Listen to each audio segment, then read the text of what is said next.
So Howie Sun, CEO now of Inchor, formerly Safer Drive, formerly Mcity, on lifting the Curse of Rarity, smarter testing. Let's talk about. My mind is blown every time Howie ever randomly sends me a snippet of video. So this will be fun. And Jun Gao from NVIDIA Online, correct? Okay, thanks. So good afternoon, everyone. My name is Howie Sun. I previously, work at Mcity, spent my last, 6 or 7 years in Michigan.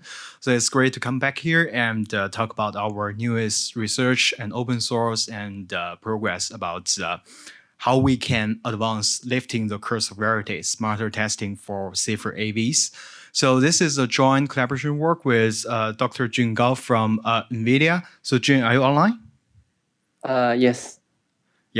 Yeah, so it looks like this. So we'll start with 10 minutes of me introducing all the background information, and Jun will be focusing on the sensor simulation and all the things that requires for us to test an AV, especially a smarter and smarter AVs.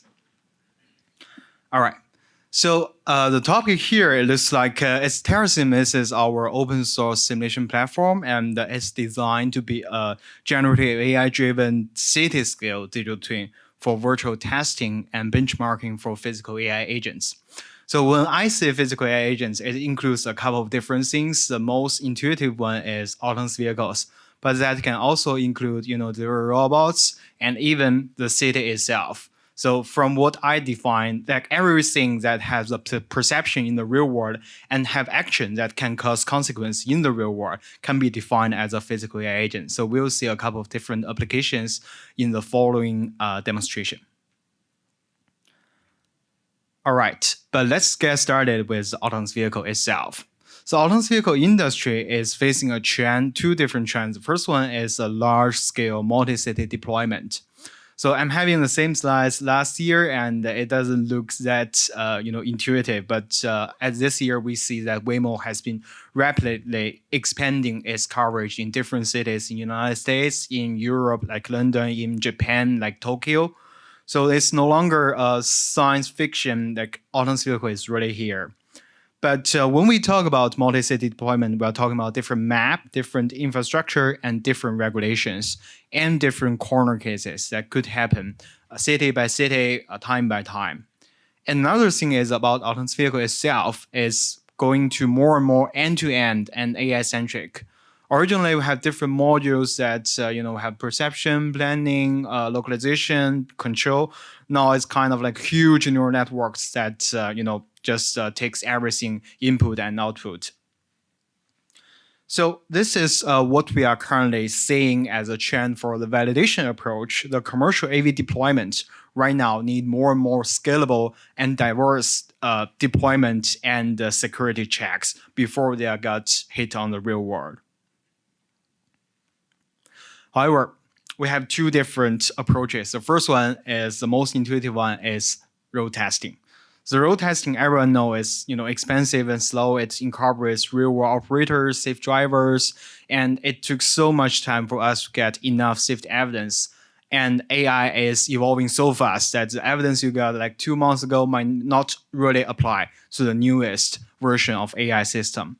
The second one is what we call the traditional simulation or traditional digital twin approach. So think of traditional digital twin approach as building GTA. So you're essentially building a GTA with all static elements, 3D modeling, dynamic elements, human labor expensive, script, all things like that to give you a rough representation of the real world. Well, it takes so much time. It's still not as good as real world. That's the reason why we found that we need two things. The first one, it should be scalable, it should be cheap, and it should be so real and so stressful that you can uncover this kind of unknown unsafe events selectively in the simulation rather than in the real world.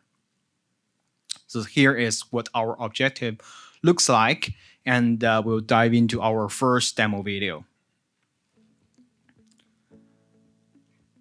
Not sure if there should be some, okay, there we go. So this is what TerraSim looks like.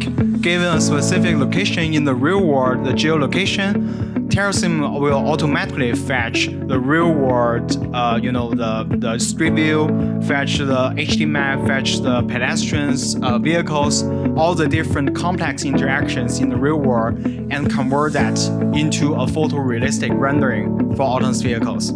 So this is supported by NVIDIA's Cosmos and a couple of different post-training processes using the real-world data.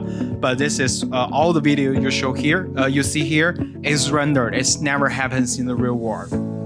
So let's go to Arizona on the highway for a vehicle that cuts into yourself and extend this to multi-cameras and even into LiDARs. Then we go to this is Chicago. Two vehicles is trying to merge into the same lane and cause some conflict. Still the surrounding camera view. And then we go to Ann Arbor. So this is a vehicle going into the roundabout without yielding to the opposite direction and forces the autonomous vehicle to stop. So here's a brief example about what we can do. Is like you can think of that as a synthetic, fully AI-driven data generation pipeline for each location in the real world, supported by video foundation models, diffusion foundation models like NVIDIA's Cosmos. And this can divide it into 4 different steps. First step is HD map generation. You need a real world representation to give you an abstract understanding of what real world, structured data. And for autonomous vehicles, that is high fidelity map, HD maps. Still, we will take Ann Arbor as an example. So you zoom into the roundabout right here. And what we're gonna do is to use the AI foundation model to fetch the information from the roundabout. So originally, getting HD map is like a time consuming. You either send out the AV with LiDARs, cameras, all things like that to model the HD map and scan the HD map, or you need to have some data annotators using the satellite image and get the HD map output format. Well, currently with the newest advance of AI, the foundation model, the video understanding, the image understanding, and the AI agent, we can take this process fully automatic. So we can fetch the HD map from the satellite image with all the surrounding the road geometries, road boundaries, all things like that. And just data, the HD map data itself is not enough. So we all know that you've seen some really cool demonstration from World Apps, this kind of worlds. They give you a really fancy 3D world with all the elements is static, and we are injecting all the moving objects learning from the real world. So this is the second part, the Gen AI planning and control simulation, which what we call the naturalistic driving environment. That means it automatically learns the intentions, the behaviors, the trajectories of the real world agents and replicates that into the simulation. The left-hand side is a real-world roundabout, and you can see this is located in Costco in Ann Arbor. It's probably the most dangerous roundabout in Michigan. And left-hand side is real trajectories, and the right-hand side is a neural ND. It means it learns from the real-world trajectories, and all the right-hand side is purposely simulated. And if you tell me, I cannot tell which one is real and which one is virtual. So this is kind of like the GPT for driving. You're pre-training the foundation model for moving objects using the real-world large-scale data. And this is this is for one roundabout. A more interesting use case is actually our collaboration with NVIDIA's demonstration in GTC this year. It's the city usage in San Jose, California. We'll take it from here. The physical world is complex, diverse, and ever-changing. Statically configured or traditional optimization algorithms leave much waste of energy, time, and money. AI is beginning to automate the systems that run our physical infrastructure. Sensors in the physical world connect over 5G. Always running AI agents can monitor the environment for situations that require action. NVIDIA Metropolis VSS, running on NVIDIA's AI RAN base station, host AI agents processing real-time data streams. The insights and actions can be taken instantly. For example, In cities, asset management agents maintain a point cloud digital representation of the city, navigating neighborhoods from any vantage point to inspect infrastructure and assess conditions using an AI reconstructed 3D scene. Operations agents continuously monitor movement across the city, identifying and addressing anomalies. To optimize traffic flow, simulation agents evaluate alternative traffic signal timings and choose the best option, cutting wait time in half. With AI RAN, telecom infrastructure will become a real-time AI network, where physical AI systems can operate at the edge, at the point of action.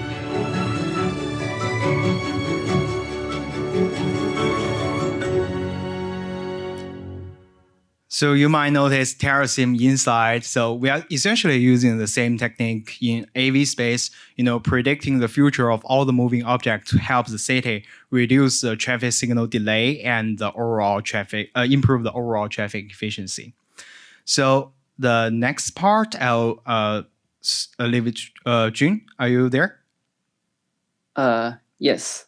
So hi everyone. So I'm Jun. I'm currently a researcher at NVIDIA, and I'm also an incoming assistant professor at the ECE department in Michigan. So I really hope I can join this seminar in person with you guys. So now I'm going to talk about how we are going to leverage the Cosmos, the video foundation model that are trained coming from NVIDIA to power the sensor simulations in the Gen AI platform that Howie has been talking about. So the key intuition that we have is this. Because the Cosmos is pre-trained in a large-scale data sets. And this video data set, they cover a lot of appearance that we can see in our real world. So once we can give a very strong conditions, such as the planning signals, how the object is behaved, and also the HD map, what the load structures looks like, this condition can strongly guide the Cosmos to generate the plausible videos on the right side. For example, in the video I'm showing here, so we give a corner case generated by the terracing, the platform that how we described above, along with the street view that we can just download from Google Map. We fit both of them into the Cosmos, and then Cosmos can generate the photorealistic RGB videos on the right side. With the generating these RGB videos, we can then the perception model, such as the policy model that we run on autonomous vehicles, can then perceive the scenarios and making the correct policy for training. So next slides. So here is more of the demonstrations that what we can do. So we can even go beyond from generating only a single view to generate surrounding views. For example, in this case, we can not only generate what we can see in the front of the car, but also we see what's what's the surrounding looks like, such as what's the left side, right side, and even on the back of these cars. By combining the whole system with that we developed, from the scenario generation that we can develop different static scenarios such as construction zones, stored vehicles, along with different environments. We can generate the corner cases for us to evaluate the driving policies at scale.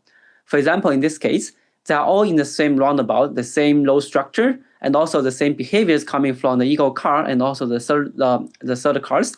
But as we can see, we can have a very different scenarios, such as different weather, different daytime, and then even different overall structures by just prompting these video diffusion models. Here is another example that's also similar to what Howie was showing in the beginning. So the overall workflow is this. We can first, using the Gen AI pipeline, to extract and also define the corner case behaviors on the left side. And this corner case behaviors on the left side can then provide us the signal for us to train, to generate the sensors for the video generations on the right side. The overall system we are imagining for safety testing infrastructure is this. We want to have a Gen AI to power every aspect when we are developing the safety testing infrastructures. In the beginning, we want to have Gen AI to generate the HD map that describe how the world looks like, and this can reduce the engineering effort into the GPU hours. We can basically run in GPUs and then get the HD map as output. And second, we can leverage generative AI to planning and and also control how the objects are behave in the extracted HD map. For example, we can have the static vehicle, store vehicles, human jaywalking, or like construction zones. With this GenAI planning, we can then prompting the video diffusion model to generate the corresponding RGB frames and even to generate LiDAR frames for the perception model to do the evaluation and testing.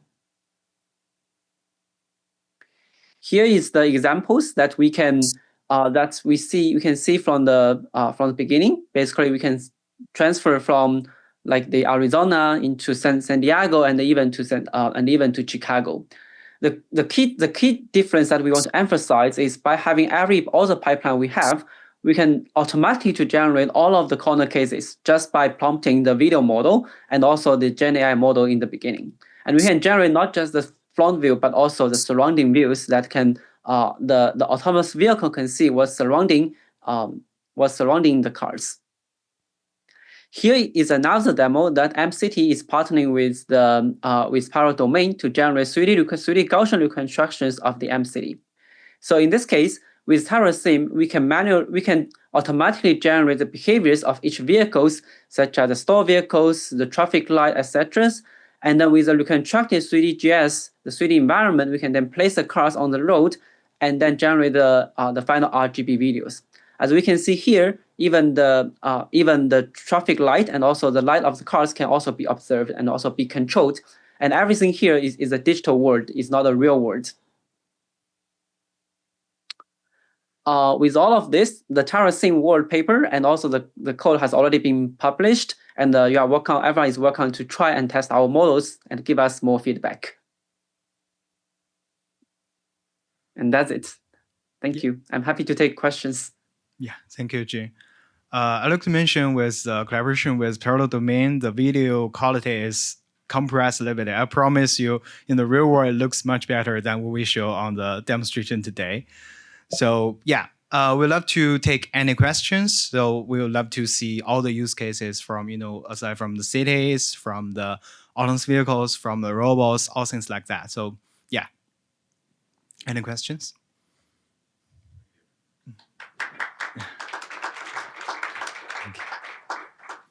Yeah, thank you. Very interesting work. So yeah, just out of curiosity, because we're also users of the TerraSim, and yeah, because I saw you have some simulations about the environmental conditions, say snowy days, rainy days, and also different environments. So we're curious about whether your simulation can include the ADS, can think about it like the impact of those environmental conditions on the decisions of the ADS. Say, for example, on snowy days, the road may be slippery, then the ADS may just brake like slower, or like during rainy days, the sensing system might be blocked. So are you considering those, and how do you think those can be included in simulation? Yeah, Jun, you wanna answer, or yeah? Yeah, I think this is a great question. So right now, our sensor simulation was mainly focusing on the RGB sensors, the camera sensors. And you're talking about the ABS sensor. That's definitely an interesting direction for us to look around. The key question that's blocking us is the data set. Because in the real world, we have a lot of data that captures how what the rainy days looks like, what the sunny days looks like. And if we can also get access to the sensor data, such as, like, for example, in the rainy days, we might driving faster or slower, and this data can help us to train this Gen AI model to do the simulation. So I feel like the bottleneck is in the data set side. I see. Thanks. I'll also say we're going to have a presentation on that in half an hour. So hold that question too.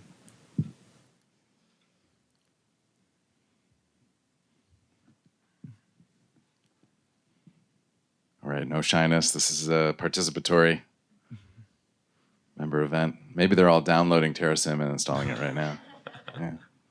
Oh yeah, by the way, all the things we mentioned today is fully open source, so we are welcoming everyone, our usage and comments and even contributions. So yeah.